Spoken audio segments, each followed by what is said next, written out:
নমস্কার বন্ধুরা, মন্ডল হেলথ কেয়ারের পক্ষ থেকে সবাইকে শুভেচ্ছা ও ভালোবাসা এবং সবাইকে সুস্থ থাকার কামনা করে আজকের যে টপিকটা নিয়ে আলোচনা করব সেটা হচ্ছে বাচ্চাদের স্বাস্থ্য নিয়ে কথা বলবো।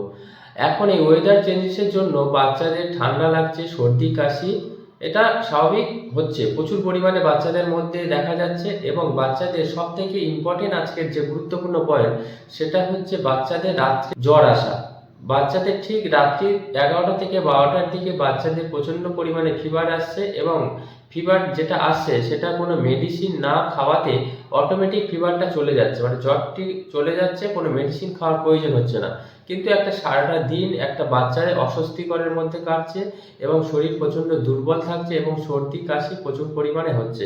সেক্ষেত্রে আপনাদেরকে বলবো, মন্ডল হেলথ কেয়ারে এখন থেকে পেডিয়াট্রিক ডক্টর পারমিতা দাস বসছেন প্রতি বুধবার ও রবিবার করে। আপনারা আমাদেরকে কল করুন এবং আমাদের সাথে যোগাযোগ করুন, এবং বাচ্চাদেরকে ডক্টর পারমিতা দাস খুব যত্ন সহকারে বাচ্চাদেরকে ট্রিটমেন্ট করে থাকেন। উনি এমবিবিএস এবং এমডি।